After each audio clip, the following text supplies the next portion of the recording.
Welcome to the Cyber Business Podcast, where we feature top founders and entrepreneurs and share their inspiring stories.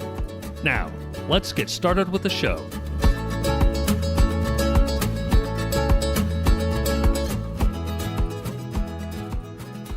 Matthew Connor here, host of the Cyber Business Podcast. Today, we are joined by Billy Spears, CIO of Teradata. Billy, welcome to the show. Hey, thanks, Connor. I actually serve as the CISO at Teradata, just for clarification for your audience. You know what? That's a good point. Let me just restart. Matthew Connor here, host of the Cyber Business Podcast. Today, we're joined by Billy Spears, the CISO of Teradata. Billy, welcome to the show.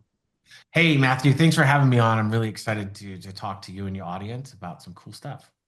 I'm looking forward to it. Before we get too far in, a quick word from our sponsors. This episode is brought to you by cyberlynx.com. That's cyberlynx.com. Do you know if a hacker's in your system? Most people and most companies don't until it's too late and the hacker's already done damage. A hacker's job is to bypass your security, so companies need a way of knowing when someone's gotten past their security. That's where CyberLynx intrusion detection comes in. With our 24/7 security operations center, we use a combination of AI and cybersecurity technicians to see when a hacker's successfully bypassed your security. So if a bad guy gets past your security, we'll know right away and be able to kick them out. Find out more at cyberlynx.com. That's cyberlynx.com. And now back to our show. Billy, for those who aren't familiar, can you tell us about Teradata and your role there as CISO? Heck yeah, Teradata is one of my favorite things to talk about. Thanks again for having me on and on your show. For those who don't know, Teradata has been around 40 or 45 years. They once were a sort of a break off from Oracle, and we are now the leading provider of cloud-based data analytics and enterprise solutions. Mainly, we specialize in transforming data into actionable insights for businesses across variable industries all around the globe. Our particular flagship product is called Teradata Vantage Cloud, and it offers a comprehensive suite of services really designed to meet diverse analytical needs. So sorry, audience, a little bit coveted there because it's so packed full of value for you across your organization. So if you're curious, go to teradata.com, check it out, or get in touch with me and we'll be happy to help you out. Love it.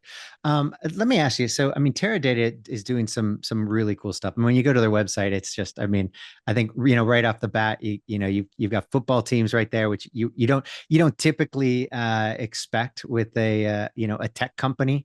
So, super cool stuff there. How did you get involved with Teradata? How did this come to be? Oh my gosh, it's sometimes I don't know what the term is, but when you're walking in the same space as someone else, but you don't know, and then you have that epiphany where you're like, "Hey, I think I've been here and done that before." My draw to this was really around data. Think about everything that we do. We're always trying to analyze it. You're always trying to bring some facts. You're always trying to refine those facts into a competitive advantage. So being with a data analytics company or joining one was really just, I think is my calling. So for me, just like anything else, you get linked up with a friend of a friend of a friend who makes an introduction, and you get talking about cool stuff, and you get really excited. And luckily for me, Teradata took a chance on a guy that's originally from Detroit, Michigan. And together, we've been able to do some pretty amazing stuff over the last 3.5 years. So data analytics is really the key. And now we're into the place where we're looking for AI-driven outputs and all this new stuff. So we just keep getting more and more exciting. And hopefully you and folks will come and check us out, and we can help them out. Yeah, no, it's pretty spectacular. So you mentioned AI, so I'm going to bite on that because I think it's everybody's favorite topic these days. Yeah. So why not? Where do you see AI going, at least with Teradata, and if, for what you can talk about there, and security? Yeah, well, I think that's two huge bites. Two huge questions. I think AI is becoming more mainstream. Let's start there. That's the hypothesis. So the idea of prompt engineering, I think that's a whole new business that's being created with the modernization of artificial intelligence, or generational artificial intelligence as we know it today. Not to detract for all you data scientists out there, artificial intelligence that we've had for the last 4 decades. But the stuff today, it's easy, it's modern. People can type in a few words, or they can talk and gain insight from a host of sources that didn't exist, at least on a more convenient way before. So I think it's becoming mainstream. And because of that, there's two schools of thought. One school is put it back in the box. It didn't work for the Jack in the Box. It didn't work for Tesla, and it won't work here. So I think there's the other side. How do you embrace it? How do you put some ethics and some compliance around it? How do you get better using it to make sure that the insights that you're putting in and the things that you're learning is usable for you, your company, your industry, your sector across the globe, whatever. I love it.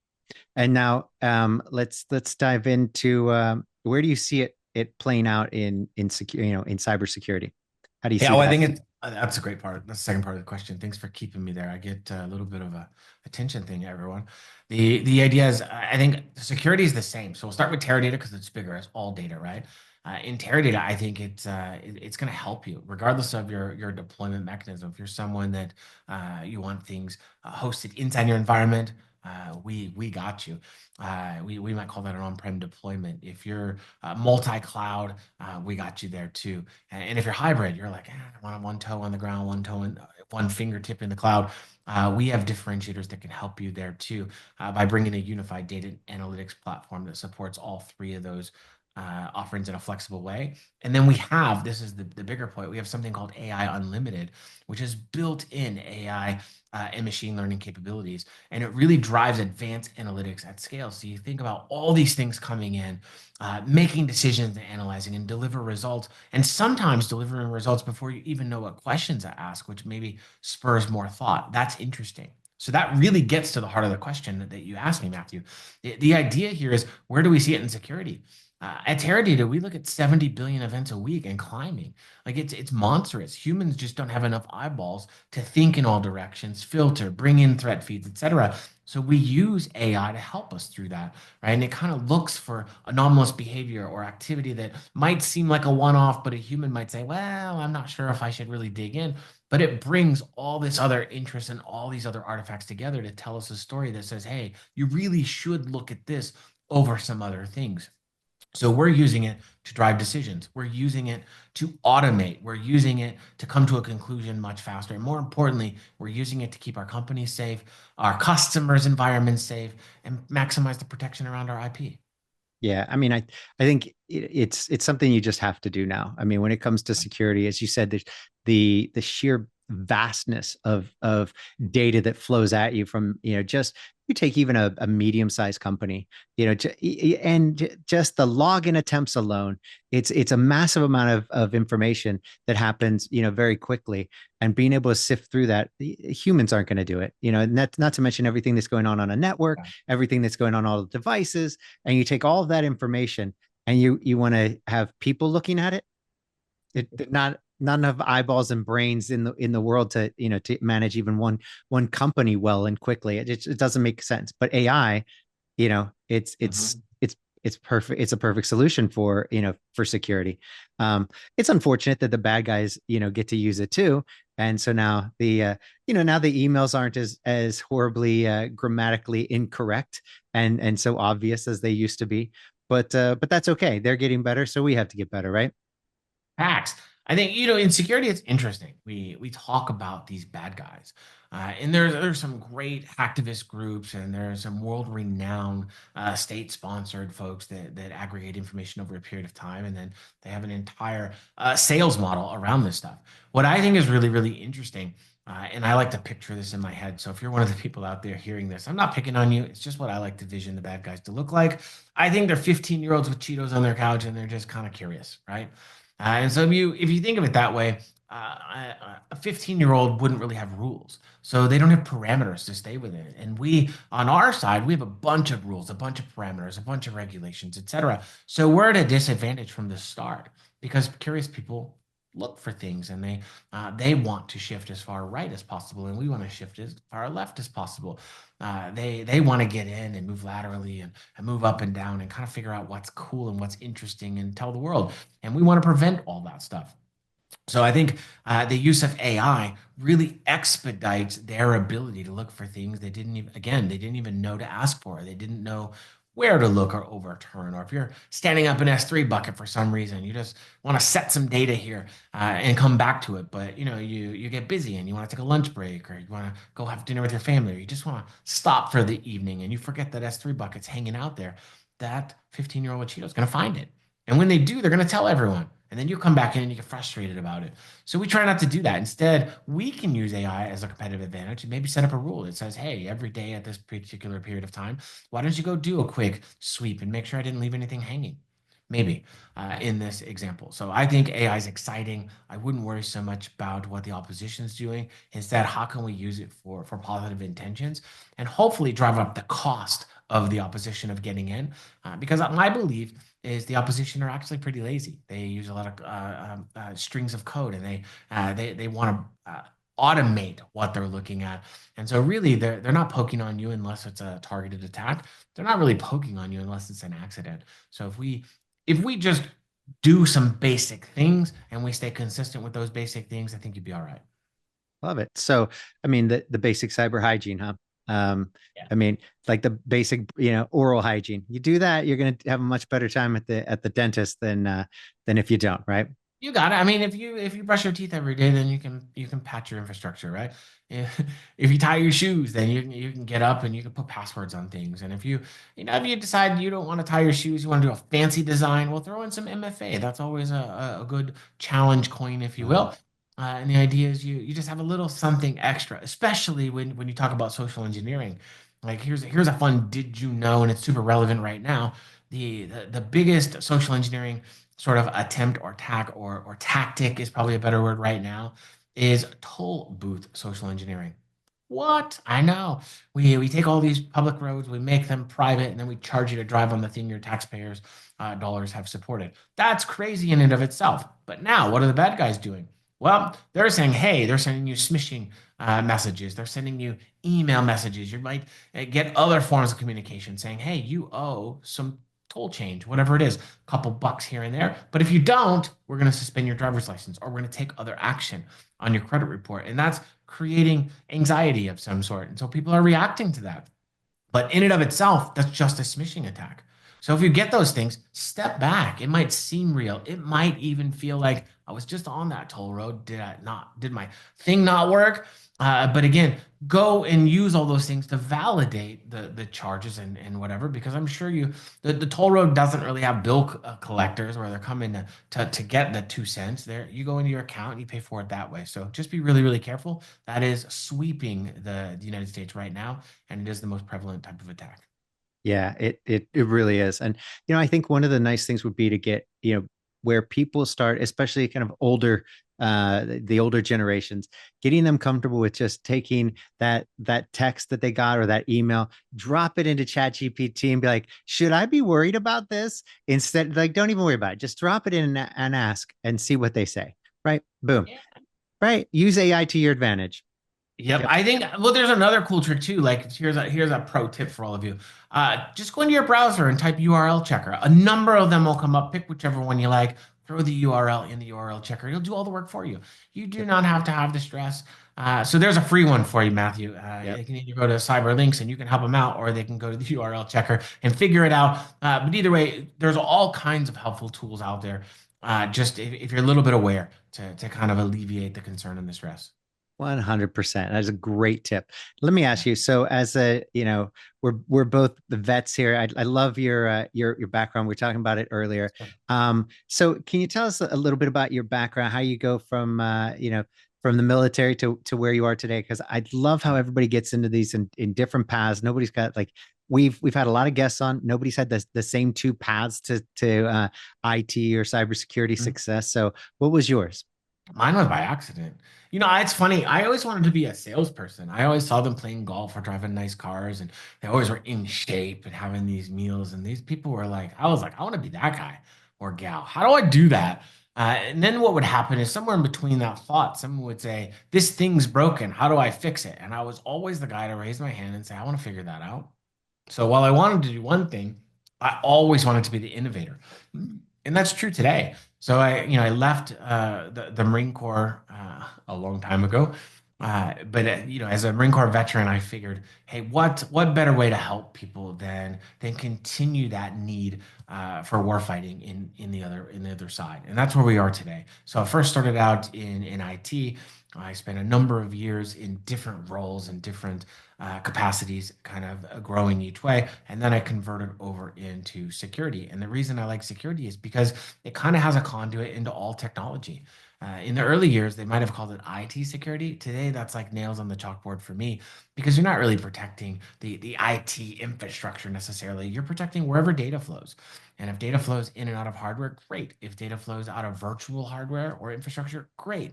We want to make sure that there's protections and the right layers of protections so that you can get through, but bad things can't happen. So that's helped me.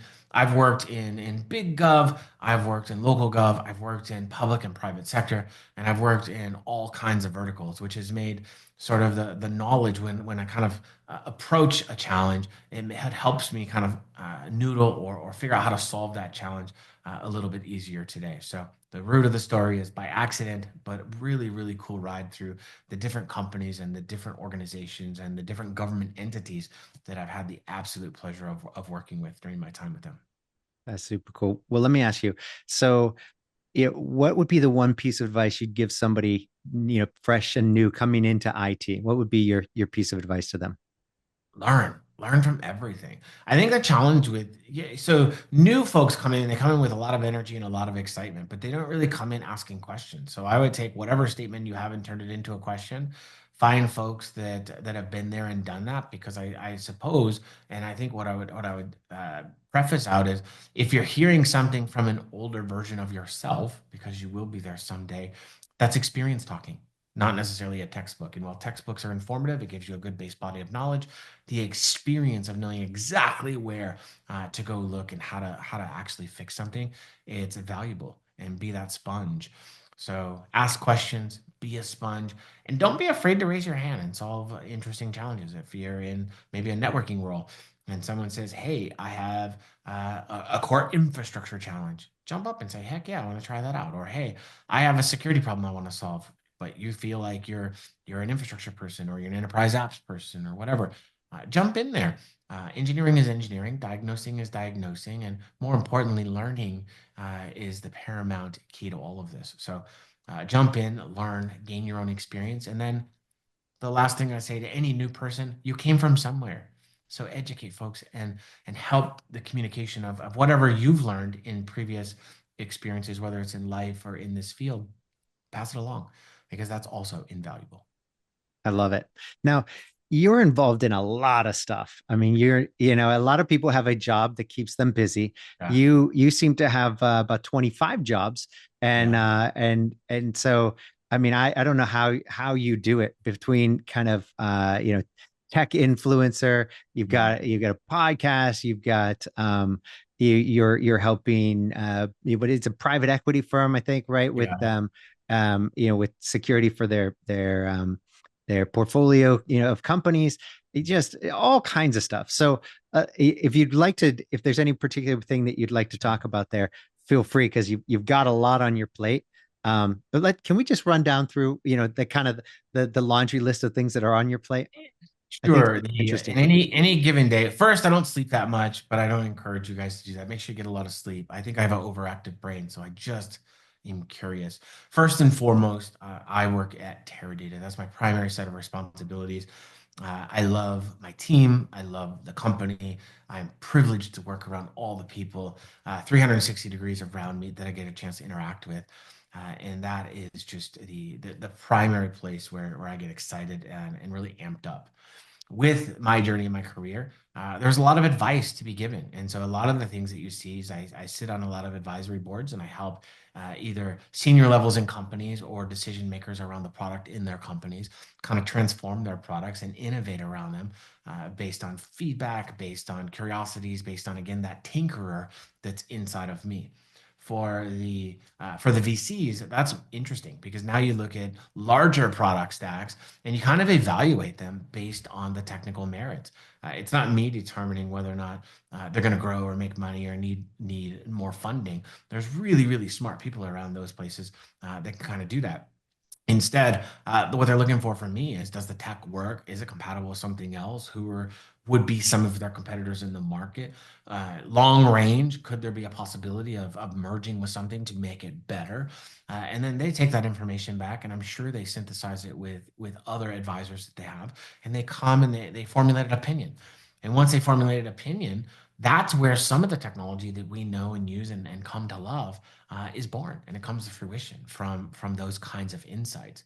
What I think is cool about doing that is you get to see a lot of the time you get to see seed round companies, and you get to see them at their infancy when they're just an idea. And as that idea nurtures and they get more funding and more insight and inspiration from folks, what it actually becomes is marvelous sometimes. And that's been a really, really cool experience for me to kind of evolve over the last few years. Then, if you look a little further, there's a lot of community things that I'm involved in, because, again, giving back couldn't be more of a primary focus for me, especially the last decade or so. So I'm involved in industry groups that you might expect. I'm involved in government groups like InfraGard and others. I do a lot of work with community events where they bring CISOs together. There's probably 5 or 6 of them at any given time. And then I talk with I said this a little earlier, but I talk with individual companies all the time. And I think that's cool. So I sit on 2 or 3 of those advisory groups. And I think it's a really, I'm grateful for the opportunity for those CEOs and those leaders to want my insight and opinion to help them grow their book of business. If I missed any, it's not unintentional. There's a bunch in there. I also write papers. So I just dropped an article recently around DeepSeek and the challenges I see around AI. It also has a lot of proactive things too, and positivity. So please don't think I'm just dumping on DeepSeek. Not true. I think it's an incredible technology, but I do think there's some real challenges that we have to talk, because I think we overlook those all the time. So if you just take like what R1 provides, and you're like, ooh, that's awesome, and they do it cheaper with infrastructure, but you're not thinking about the ethics and the controls, and where does your data actually go? Where are your prompts actually going? How is it being used, et cetera? Then you might unknowingly start transferring your IP, or start transferring company knowledge, or protected things inside of your company, or maybe things that you're working on. Say you're an inventor and you're like, I have this really cool idea for an app, and I'm going to go to R1 that's going to help me develop it, right? And then you don't realize you're sending all that over to a whole different continent, and then they can use that for whatever they want. They actually own that data as their own intellectual property. So you got to be really careful. And then if you look at opposition like OpenAI and other things, there's a lot more control built around it, and then there's varying degrees where they've already figured out how to monetize it. So just pros and cons. That's pretty cool. I do a lot of podcasting. You'll see that. So I'm definitely not afraid to tell you what I think. That doesn't mean it's right or wrong. I love the opportunity to debate any of you. My feelings, or just my feelings, are not necessarily representative of the companies or the places where I advise. But the idea is, I love to get in front of a microphone and talk with folks like you, Matthew, so that we can talk about our experiences. And I believe even opposing viewpoints, what comes out of that every single time is something we all can learn from, and maybe we all can grow to gravitate towards in the future, helping us become a safer and a more engaged community. I think that is one of the most important things that people can take, can start adopting today, beyond even AI. And I think AI is wildly important. But what you just hit on there, I think when we were kids, that was the norm. Like it spirited debate. Yeah.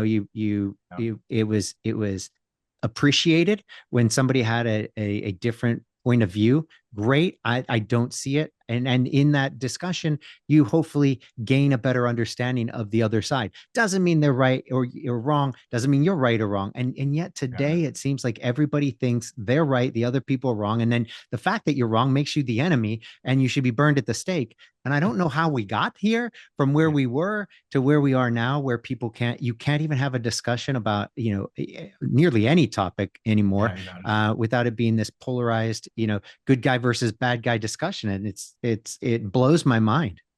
Yeah, Matthew, I think it's a TikTok culture, right? We live a couple minutes at a time, and people are pretty passionate with the way they speak. And the reality is, like, let's just back up and talk about right and wrong. Let's just talk about security. My title is CISO. You might call it CISO. You might call it CISO. Some people might call it CISO. And then if you have a cool dialect as you go around the globe, it comes out something else. So you have four letters, five different ways to say it out loud. You have eight or nine different meanings across any given company. Where does that person sit in a company? They could be a C-level executive. They could be an entry level, sort of mid-level manager, seven layers deep, buried in. So if I'm a CEO of a company and I say, hey, I need one of those security people, one of those CISOs, you don't know what you're going to get, right? It's like what Forrest Gump say, it's like a box of chocolates. You never know what you're going to get. It's always individual. That's true. Now let's think about the comprehension of a CISO's experience. We are the only industry that I'm aware of, and so here's a challenge for all your viewers. Go Google it and fact check me. We have somewhere around seven or 800 different certifications on any given day. Holy cow. So that's seven or 800 different ways to do the same thing. So if you're a leader and you say, hey, I need one of those people to drive some book of business and give value, what are you going to get? It depends which book of those certifications and base body of knowledge they come from. So if we don't come back and have spirited debate, and if we don't approach, hey, I have an on-prem stack. Hey, I have responsibilities for an enterprise. Well, my responsibilities expand into a product. Well, my responsibilities have all of those things and expand to a field level, same name. Well, that's interesting. So the first two are practitioners. The second level is really a seller that talks about security and gives advice. They may or may not have been a practitioner before, but it's not the same role. So when you show up, you're like, oh, CISO, I know what you do. You don't. That's confusing. So all the stuff that I just said should have been this great big word salad to say it's really, really important to get around people, learn from them, and come to some commonality because there's multiple ways to do every single thing that we do. There is no necessarily right or wrong. There's a base set of concept. There's a base level of protections. And just like anything else, you can build upon them. And there's a whole lot of complexity of building upon. Is it a risk-based approach? So really what you're saying is you're going to take a corporate risk tolerance and you're going to take all the investment and drive your security stack into that tolerance. That means it's not perfection. It's not going to be comprehensive. It means you're going to accept some risk to drive it into some tolerance that manages a book of business. Well, in another concept, you might say, well, I come from the technical side of security. Cool. I say, that's amazing. What do you mean technical? Ask that question to a technical person, their head will pop off. It's amazing because you get two different schools of thought. Are you write code technical? Are you security operations technical, where you're doing SQL statements or you're doing other fragments of core technical responsibilities? And some of your listeners might say, what are you talking about? Here's another free pro tip for you. SOC folks, they're more like, I'm really going to get in trouble. They're more like Microsoft or a Mac today where you want to point and click. You don't actually want to write the code to develop stuff. Now, some of you out there that just got super bent with me, I know some of you can absolutely do that. And there's engineers and you're bright and you can do all the things and you're as technical comes. I get it. That's not the majority of you. That's why you have MSSPs. That's why you have SOC on demand. That's why you have this idea between tier one and tier four on the SOC analyst, right? It's triage all the way up to someone like you that's an engineer. You are really expensive. If you're one of the people out there that just got bent, you're the unicorn, my friend. Give me a call. I'd love to talk to you because we need more folks like you. And that's amazing. On the other side, if you're a code person, you're probably frustrated with what I just said too, because you don't want to deal with the output of the underlying software that you wrote. But in security, we have to think about the balance in between. Are you architected correctly? Are you configured correctly? Is it managed? But we still have to think about innovation because done is never done. Done is just a place in time till we get to the next piece. Super, super important. And just all of that is 5 or 6 minutes you can't get back. But then there's a whole nother side to this business that says I'm a risk person. I'm a governance person. How much security do I need? What's the complexity of managing it? How do I get all the things in? And what are the top two or three or four things we should be working on all the time? And then if you're that person that has all this information in your head, which is why my ears are so small, how do you get that out of your mouth every time a senior leader comes to you and says, what are you working on? What are the top things that are keeping you up at night? And all of a sudden you just flow like you're some kind of superhero and you're blowing out all the things. And then you watch their hair go back. It's like a Kramer episode on an old episode of Seinfeld. If you've never seen Seinfeld because you're younger, I am so sorry for that. Go Google it. It's amazing. So when that guy walks in a room and people are like, whoa, taken back, that's what you're doing. And that's why people are confused. So you got to break it down a little slower, get through all the methodology. And most importantly, that's why I love being in this business. That's fantastic. I mean, well said, because it's so diverse and it's so Yeah. complex, and there is no right or wrong. Well, there are definitely wrong ways, but there is no one right way to do something, despite there being, a multitude of wrong ways to do it. I think that's a really good point. And so then, how do you then have discussions where if you're like that governance person, talking with the technical person, there you've got to be, I think, in to your point, flexible enough, kind of, and curious enough intellectually to say, oh, okay, well, we need to come together as a team, and this is not kind of verbal, jujitsu where we're just going at each other trying to, use the other person's words against them. We're actually trying to work together as a team to accomplish, the same goal. So I think you're spot on. I agree. Think of, those of you who like a wine every once in a while. I was fortunate to work with a boss for a while that just loves her wine. So I learned a lot. I'm not really a native wine person. I'm a whiskey person. Just put that out there for everyone. Now I'm going to talk to you about wine, so don't judge me. So the idea is that security is kind of like wine.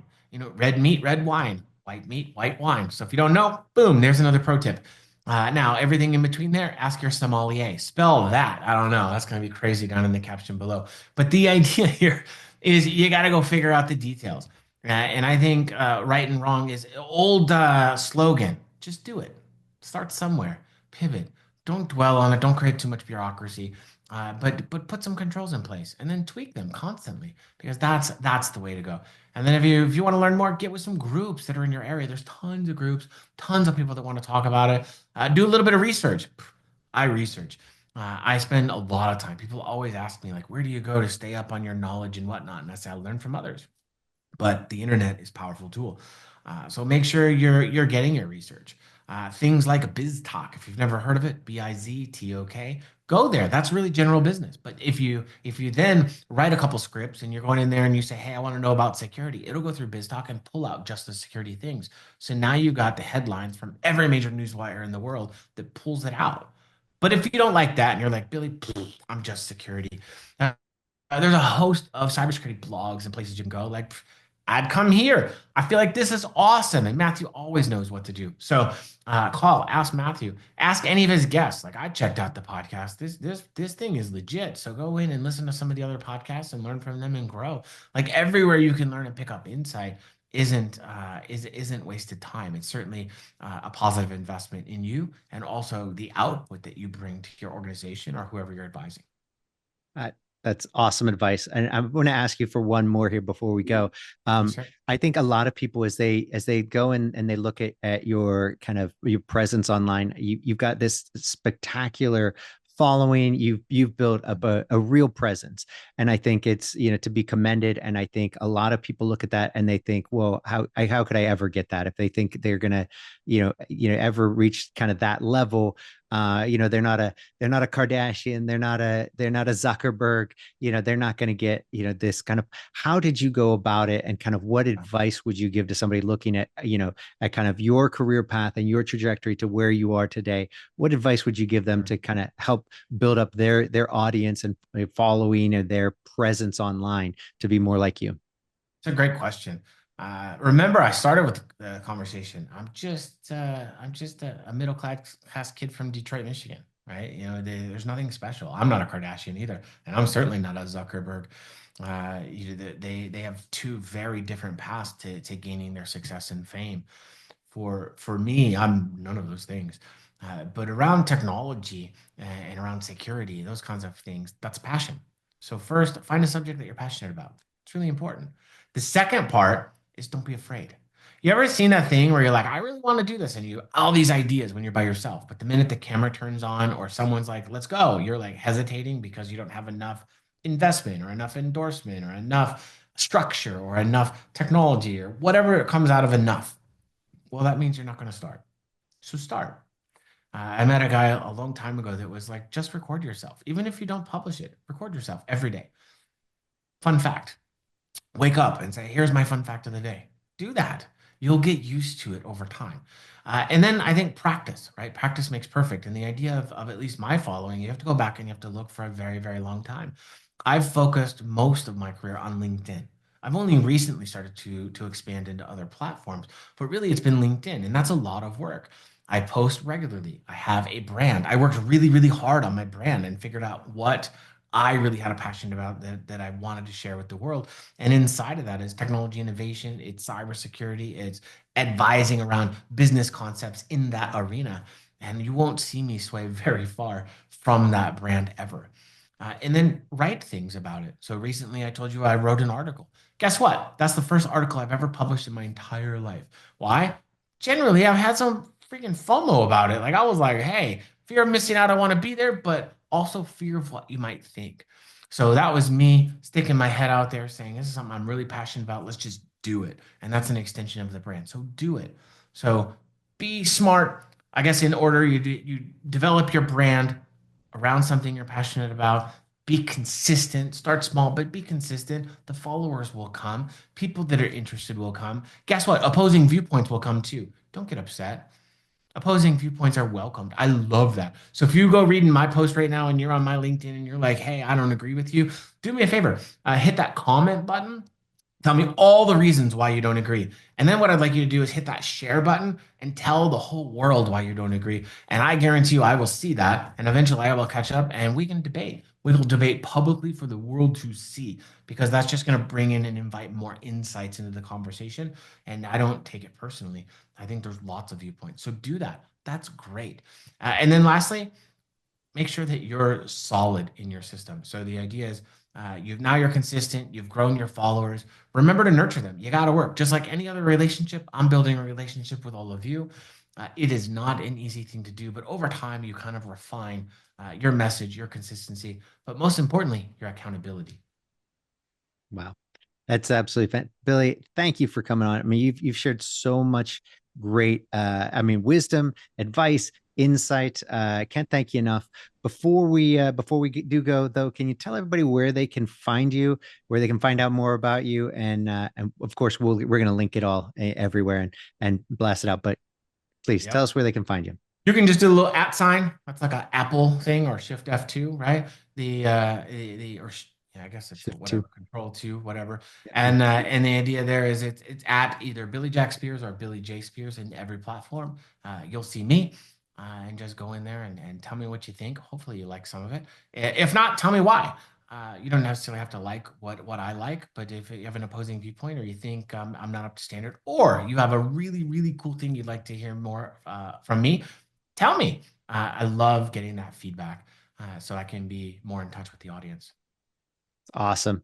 Billy, thanks again for coming on. And until next time. Yeah, thank you, Matthew. Just in closing, I want to say thank you to all of you. Thank you, Matthew, for having me on. This was really, really fun. I love this show. Hopefully we can come back and we can have like a rap battle or something later. That'd be awesome. You're on. I've never done it, but I would do the first rap battle with you. That'd be awesome. Do like a beatbox thing. We do all technology. I don't know. We can figure it out. Tune in, audience, if you want to hear Matthew and I do a little rap battle around technology and maybe some services and whatnot. Put the comment below and let Matthew know, and we will come back and do it again. Thank you very, very much. I am super grateful that you're tuning in to watch. I know that you can invest this time into anything else, but the fact that you're tuning in and gaining some more insight, hopefully from Cyberlinks. And you know what? Come check us out at Teradata. We are cool. I know you might think otherwise, or you might be going, what is a Teradata? Google what a Teradata is and come tell me, and I'll know that you've seen this episode, and we will put you in touch with some really, really cool folks on our team that can really help you get the best out of your analytic performance, because I know we are definitely leading class. And then if you think about AI, we're certainly the leaders for that. And we have a whole motion for 2025 to help you get better and use AI and analytics to drive insights back to you and your organization. So once again, thank you very much. Thank you, Billy. Appreciate it. See you, buddy.